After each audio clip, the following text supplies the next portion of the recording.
Doctor ortho Ayurvedic oil and capsule. अब दर्द भी घुटने टेकेगा। अमेरिका ने ईरान पर बड़ा हवाई हमला किया। होर्मुज को लेकर भी दी चेतावनी। ईरान की घेराबंदी तेज, खाड़ी क्षेत्र में भेजे 2500 मरीन सैनिक।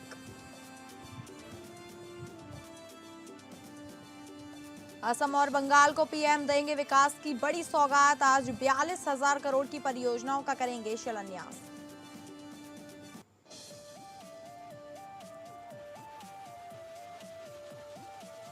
मुख्यमंत्री योगी आदित्यनाथ आज पहुंचेंगे सहारनपुर। 75 करोड़ के विकास कार्यों की करेंगे समीक्षा।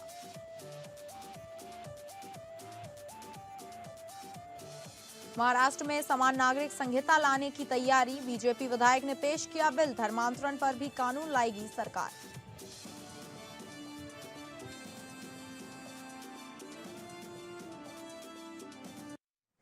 नमस्कार, आप सभी का स्वागत है और मैं हूं आपके साथ अंकिता सिंह। बुलेटिन की शुरुआत करेंगे बड़ी खबर से, जो अमेरिका का ईरान पर बड़ा हवाई हमला।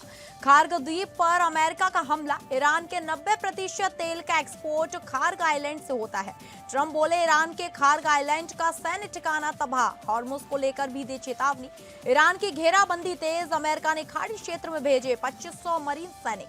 आपको बता दें, पश्चिम एशिया में बढ़ते तनाव के बीच अमेरिका ने ईरान के एक अहम ठिकाने पर बड़ा हवाई हमला किया है।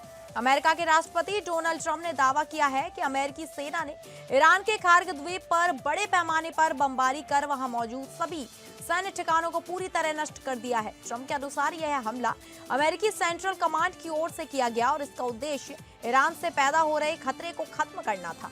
अमेरिका के राष्ट्रपति डोनाल्ड ट्रंप ने दावा किया है कि अमेरिकी सेना ने ईरान के खार्ग द्वीप पर बड़े पैमाने पर बमबारी कर सभी सैन्य ठिकानों को नष्ट कर दिया।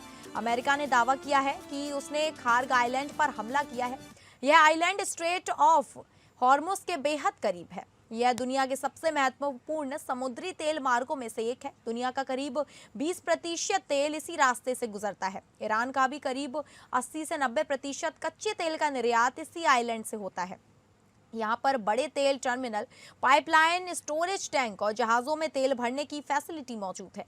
इसे हर दिन करीब 70 लाख बैरल तक तेल जहाज़ों से भरा जाता है। ट्रंप के अनुसार हमले में तेल ढांचे को जानबूझकर निशाना नहीं बनाया गया। साथ ही उन्होंने हॉर्मुज पर भी चेतावनी भी दी। ईरान के खार्ग द्वीप पर आज अमेरिका हवाई हमले किए गए। इन हमलों के दौरान इलाके में 15 से ज्यादा धमाके हुए और आसमान में काला धुआं उड़ता देखा गया। खार्ग द्वीप ईरान के लिए बेहद अहम जगह माना जाता है, इसलिए इस हमले के बाद तनाव और बढ़ गया है।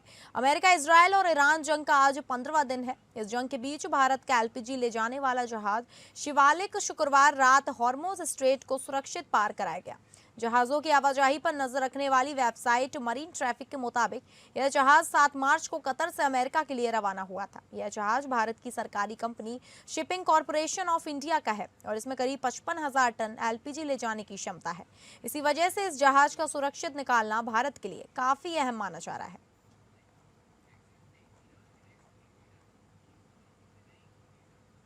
To me, it means very simply that we are in a position of dominance that nobody's ever seen before. And whether or not they're able to say the words or whether or not they're able to even fight, their Navy is gone, their Air Force is gone, most of their military is gone, their big threat is gone in every way. They have no radar, they have no anti-aircraft weapons, for the most part, weapons, and for indefinitely they have no way of determining what they call visibility. So just about everything is gone. And you'll see that. But today we've had some very, very big hits, very powerful hits. और अगली बड़ी खबर का रुख करेंगे असम बंगाल को चुनावी सौगात। असम और बंगाल को पीएम देंगे विकास की सौगात। 42,000 करोड़ की परियोजनाओं का करेंगे शिलान्यास। पूर्वोत्तर क्षेत्र के विकास पर रहेगा जोर। दीदी के गढ़ में भी दहाड़ेंगे मोदी। आपको बता दें, पूर्वोत्तर और पूर्वी भारत में बुनियादी ढांचे को मजबूत करने के लिए प्रधानमंत्री नरेंद्र मोदी आज असम और पश्चिम बंगाल में कई बड़ी विकास परियोजनाओं की शुरुआत करेंगे। प्रधानमंत्री अपने 2 दिवसीय असम दौरे के दूसरे दिन सिलचर पहुंचेंगे, जहां वे 23,500 करोड़ रुपए से अधिक की परियोजनाओं का शिलान्यास और लोकार्पण करेंगे।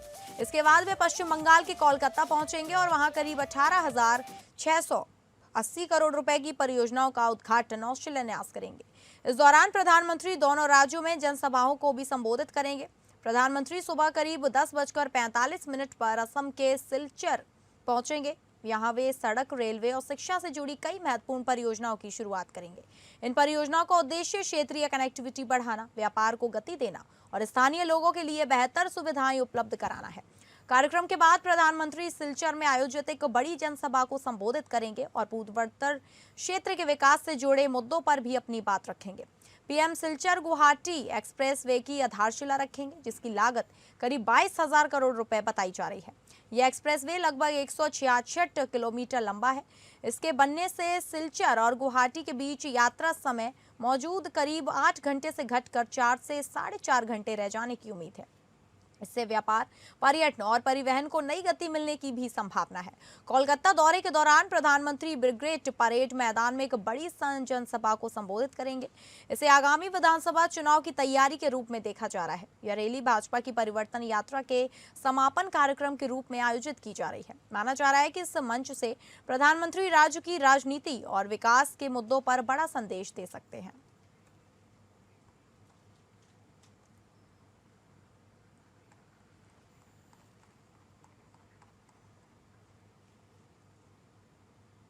और अगली बड़ी खबर का रुख करेंगे जो है उत्तर प्रदेश से, जहां मुख्यमंत्री योगी का सहारनपुर दौरा। योगी करेंगे 75 करोड़ के विकास कार्यों की समीक्षा। सहारनपुर में मां शाकंभरी देवी के दर्शन करेंगे सीएम। अधिकारियों के साथ करेंगे समीक्षा बैठक।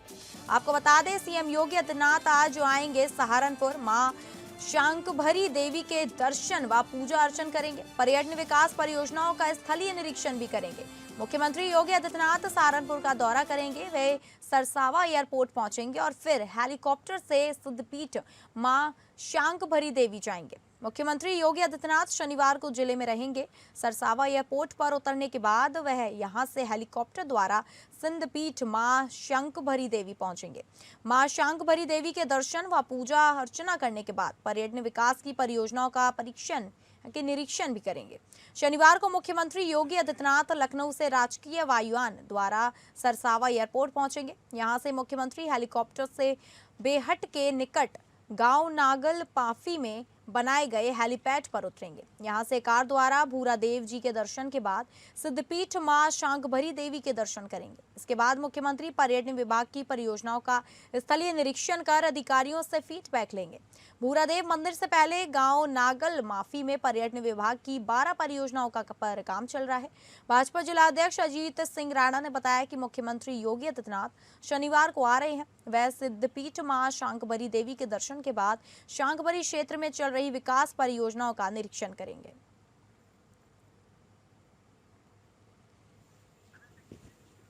वहीं इस खबर की ज्यादा जानकारी के साथ हमारे विशेष संवाददाता आनंद सिंह हमारे साथ जुड़ गए हैं। आनंद, सीएम शाकंभरी क्षेत्र में विकास परियोजनाओं का निरीक्षण भी करेंगे, इसको लेकर क्या जानकारी है? बिल्कुल, देखिए, मुख्यमंत्री योगी आदित्यनाथ का दौरा प्रस्तावित है सहारनपुर का, जहां न सिर्फ वो विकास कार्य जो चल रहे हैं वहां का उसका जायजा लेंगे, बैठक करेंगे, बल्कि जो सिद्धपीठ है शाकंभरी देवी, वहां पर भी वो आ सकते हैं। वहां पर भी जो विकास कार्य चल रहे हैं उसका मुख्यमंत्री जायजा ले सकते हैं। इसके साथ ही साथ जो तमाम अन्य विकास कार्य चल रहे हैं उसकी भी समीक्षा मुख्यमंत्री योगी आदित्यनाथ कर सकते हैं। मुख्यमंत्री का जो प्रस्तावित दौरा है उसको देखते हुए तैयारियां लगभग की जा रही हैं। जो तमाम आला अधिकारी हैं सहारनपुर के, चाहे पुलिस के हो चाहे प्रशासन के हों, वो लगातार उनके दौरे को लेकर, जिनका प्रस्तावित दौरा उसको लेकर तैयारी में जुटे हैं। और आज जब उनका मुख्यमंत्री का दौरा होगा तो न सिर्फ वो समीक्षा बैठक करेंगे बल्कि जो विकास कार्य हैं उसका भी वो जायजा लेंगे। जी ठीक है, आपका बहुत बहुत धन्यवाद जानकारी साझा करने के लिए। तो आपको बता दें, सीएम योगी आदित्यनाथ आज आएंगे सहारनपुर और वह मां शाकंभरी देवी के दर्शन व पूजा अर्चना करेंगे। वहीं पर्यटन विकास परियोजनाओं का स्थलीय निरीक्षण भी करेंगे सीएम योगी।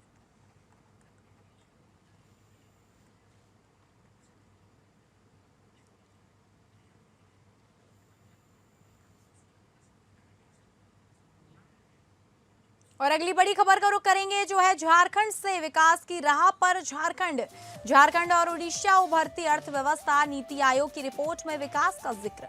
दोनों राज्यों ने वित्तीय प्रबंधन में बेहतर प्रदर्शन किया है। झारखंड और उड़ीसा देश के उभरती अर्थव्यवस्था वाले राज्य बन गए हैं।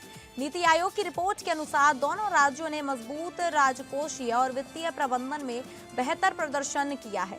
ओडिशा 73 स्कोर के साथ शीर्ष पर है, जबकि झारखंड 50 स्कोर के साथ तीसरे स्थान पर है। ओडिशा ने वित्तीय अनुशासन और बेहतर प्रबंधन के जरिए विकास की नई ऊंचाइयों का छुआ है। राज्य का एनएसडीपी 2024-25 में 7.90 लाख करोड़ रुपए तक पहुंच गया है, जिसमें 13.04% की आर्थिक वृद्धि पर दर्ज कर गई है। झारखंड की अर्थव्यवस्था पर भी तेजी से बढ़ रही है, जिसका जीएसडीपी 2025-26 में 5.56 लाख करोड़ रुपए होने का अनुमान है। नीति आयोग की रिपोर्ट में कहा गया है कि ओडिशा, गोवा और झारखंड जैसे राज्य वित्तीय अनुशासन और बेहतर प्रबंधन के जरिए विकास की नई ऊंचाइयों को छू रहे हैं। इन राज्यों ने अपने संतुलित व्यय प्रोफाइल और वित्तीय विवेक में सुधार के माध्यम से देश भर में अपनी स्थिति मजबूत की है।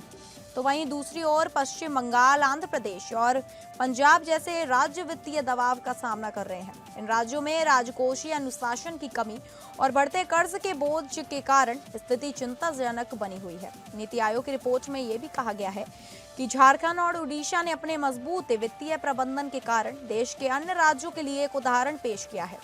इन राज्यों की सफलता से एक अन्य राज्यों को भी प्रेरणा मिल सकती है और वे भी अपने वित्तीय प्रबंधन में सुधार कर सकते हैं। वहीं इस खबर की ज्यादा जानकारी के साथ हमारे ब्यूरो हेड अजय सिंह हमारे साथ जुड़ गए हैं। अजय, जिस तरीके से झारखंड और उड़ीसा ने की दोनों राज्यों की उभरती अर्थव्यवस्था की बात हो रही है, बहुत बड़ी बात है, इसको लेकर क्या जानकारी है? देखिए अंकिता, मैं बताऊं कि जो है देश का नीति आयोग ने एक हालिया में एक रिपोर्ट जारी की है। तो उस रिपोर्ट में जो है झारखंड जो है एक उभरती अर्थव्यवस्था वाला राज्य बन गया है और देश के 18 जो प्रमुख राज्य हैं की वित्तीय स्थिति में जहां उड़ीसा टॉप पे है, वहीं झारखंड जो है वो तीसरे स्थान पे है। यानी नीति आयोग की जो रिपोर्ट है कि जो है झारखंड जो है एक उभरती अर्थव्यवस्था वाला राज्य बना है।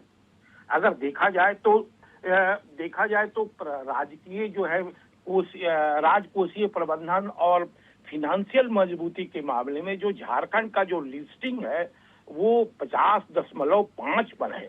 यानी जो है झारखंड जैसे छोटा राज्य जो है लगातार जो है उसकी जो राजकोषीय स्थिति है, जो उनका जो फिनेंशियल जो मैनेजमेंट के जरिए ये विकास की एक नई ऊंचाइयों को झारखंड छू रहा है। तो इसके जहां पर जो बहुत से राज्य ऐसे हैं जो डेवलप राज्य हैं, वो जो है लगातार इस नीति आयोग की रिपोर्ट के अनुसार वो पिछड़ते जा रहे हैं। लेकिन झारखंड जैसा राज्य जो है लगातार जो है विकास का जो है नया आयाम कर रहे हैं। इसका कारण इसका एक ये है कि इसका जो स्ट्रॉन्ग जो फिक्सल जो फ्रेमवर्क जो बनाया है जो झारखंड सरकार ने, वो उसके चलते जो है इसका जो लगातार जो है इस पर जो उसकी बढ़ोतरी हो रही है, उसका विकास हो रहा है और उसका ये होगा। ये इसका जो पूरा का पूरा जो श्रेय अगर जो मिलता है तो जो कुशल जो प्रबंधन है या कुशल जो इसको ये यूं कहा जाए कि जो सामंजस्य बना के जो विकास की नई ऊंचाइयों को जो झारखंड सरकार छू रहा है, इसके पीछे राज्य सरकार का अपना एक ही है और केंद्र सरकार से भी उसका सहयोग मिलने से हुआ है। बहरहाल ये तो आने वाला वक्त बताएगा कि ये जो है झारखंड आगे विकास की नई ऊंचाइयों को आगे छूता है या चूंकि यहाँ जो देश के जो है 40% जो खनिज का जो उत्पादन होता है वो अकेला झारखंड करता है। तो लगातार जो कुछ में जब से झारखंड राज्य का गठन हुआ था तो जिस समय वो शीर्ष पर था, उसके बाद लगातार वो पिछड़ता जा रहा था, लेकिन अब जो है ऊंचाइयों की एक नई जो इमारत है वो गढ़ने को तैयार है। जी बिल्कुल, बहुत बहुत धन्यवाद आपका जानकारी साझा करने के लिए। और अगली बड़ी खबर का रुख करेंगे जो है उत्तराखंड से। उत्तराखंड में बनेंगे 5 नए योग धाम। सीएम धामी का योग आध्यात्मिक पर्यटन को बढ़ावा देने का ऐलान। उत्तराखंड में बनेंगे 5 नए योग धाम। उत्तराखंड को योग की वैश्विक राजधानी बनाने की पहल। वेलनेस सेंटर, नेचुरोथेरेपी केंद्रों को बढ़ावा देगी सरकार। मुख्यमंत्री पुष्कर सिंह धामी ने कहा कि राज्य में योग नीति लागू करने के बाद सरकार 5 नए योग धाम स्थापित करने के लिए प्रतिबद्ध है। सरकार आयुष वेलनेस और योग वेलनेस सेंटर स्थापित करने की योजना बना रही है। राज्य सरकार योग और आध्यात्मिक पर्यटन को बढ़ावा देने के लिए नई योजनाएं बना रहा है। मुख्यमंत्री पुष्कर सिंह धामी परमार्थ निकेतन में 38वें अंतर्राष्ट्रीय योग महोत्सव में शामिल हुए। सीएम धामी ने कहा कि योग भारत की पुण्य भूमि से निकलती प्राचीन और महान विधा है। पूरे विश्व के करोड़ों लोग योग को अपने जीवन का हिस्सा बना रहे हैं। उन्होंने कहा कि योग केवल शारीरिक व्यायाम नहीं है, बल्कि मन, शरीर और आत्मा के बीच संतुलन स्थापित करने वाला सार्वभौमिक विज्ञान है जो आत्मिक शांति प्रदान करता है। उन्होंने कहा कि प्रधानमंत्री मोदी की ओर से 21 जून को अंतर्राष्ट्रीय योग दिवस के रूप में मनाने का प्रस्ताव संयुक्त राष्ट्र में रखने के बाद आज 180 से अधिक देशों में योग का व्यापक अभ्यास हो रहा है। उत्तराखंड केवल देवभूमि ही नहीं, बल्कि योग और अध्यात्म की भूमि भी है। उत्तराखंड को योग की वैश्विक राजधानी बनाने के लिए पहली योग नीति 2025 में लागू की है। योग एवं ध्यान केंद्र विकसित करने के लिए 20 लाख तक की सब्सिडी और शोध कार्यों के लिए 10 लाख तक के अनुदान का प्रावधान किया गया। 5 नए योग हब स्थापित किए जा रहे हैं। मुख्यमंत्री ने कहा कि उत्तराखंड आयुष नीति के माध्यम से औषधि निर्माण, वेलनेस शिक्षा, शोध एवं औषधीय पौधों के संवर्धन को बढ़ावा दिया जा रहा है। गढ़वाल और कुमाऊं मंडलों में एक स्पिरिचुअल इकोनॉमिक जोन की स्थापना के लिए बजट में 10 करोड़ रुपए का प्रावधान किया गया है। आयुष वेलनेस सेंटर, नेचुरोपैथी केंद्रों को बढ़ावा दिया जा रहा है। प्रदेश में 300 से अधिक आयुष्मान आरोग्य केंद्र संचालित हैं। प्रत्येक जनपद में 50 से 10 बेड वाले आयुष चिकित्सालय स्थापित किए गए हैं। ई संजीवनी पोर्टल के माध्यम से विशेषज्ञों द्वारा आयुष परामर्श भी प्रदान किया जा रहा है।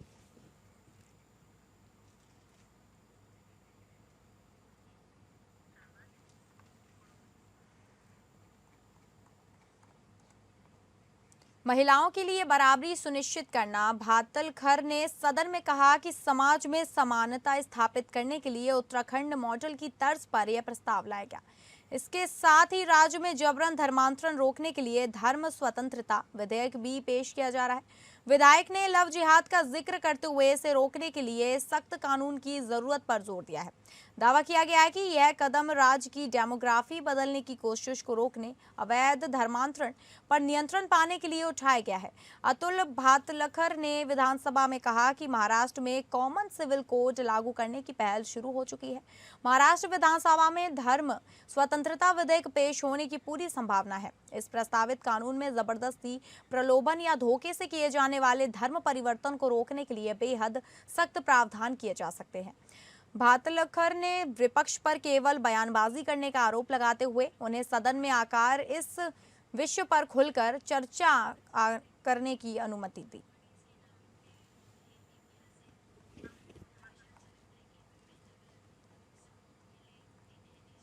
वहीं इस खबर की ज्यादा जानकारी के साथ हमारे संवाददाता सर्वजीत सोनी हमारे साथ जुड़ गए हैं। सर्वजीत, जिस तरीके से अब यूसीसी को लेकर एक प्राइवेट बिल पेश किया गया है, उसको लेकर क्या जानकारी है? जिस तरह से भाजपा के जो विधायक हैं अतुल भास्कर, उन्होंने कल विधानसभा बजट सत्र में जैसे यूसीसी लागू करने के लिए प्रस्ताव जो है वहाँ पे सरकार को दिया था, और इस प्रस्ताव के बाद जिस तरह से हवाला भी दिया गया कि गोवा और उत्तराखंड में ये लागू है और कई राज्यों में लागू होने की चर्चाएं शुरू हैं, तो महाराष्ट्र में भी लागू किया जाए। जिस तरह से लव जिहाद धर्मांतरण मामले में लगातार बढ़ोतरी हो रही है, 50,000 से अधिक केसेस सामने आए हैं हालांकि इन 2-5 सालों के अंदर, तो पूरी तरह से इस मामले को रोकने के लिए यूसीसी जो बिल है वो लागू किया जाए, ऐसा उन्होंने अनुरोध किया है विधानसभा स्पीकर को। तो उन्होंने प्रस्ताव भी पारित किया है। जिस तरह से अब देखना है कि आने वाले 2 से 3 दिनों में ये लागू किया जाएगा, ऐसा अनुमान लगाया जा रहा है। और वहीं इस बिल के पास होने पे जो है विपक्ष पूरी तरह से आक्रामक भी है।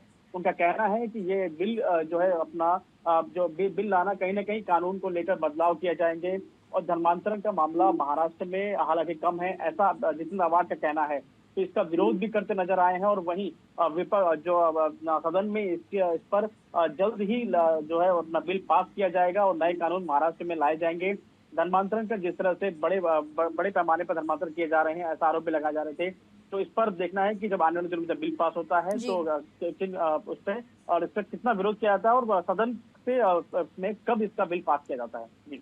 जी ठीक है, आपका बहुत बहुत धन्यवाद जानकारी साझा करने के लिए। तो आपको बता दें, महाराष्ट्र विधानसभा में बीजेपी विधायक अतुल भातखलकर ने समान नागरिक संहिता यानी यूसीसी लाने के लिए आज एक प्राइवेट बिल पेश किया है और दावा किया गया है कि इस पहल का मुख्य मकसद राज्य के सभी नागरिकों को समान अधिकार देना और विशेषकर महिलाओं के लिए बराबरी सुनिश्चित करना है।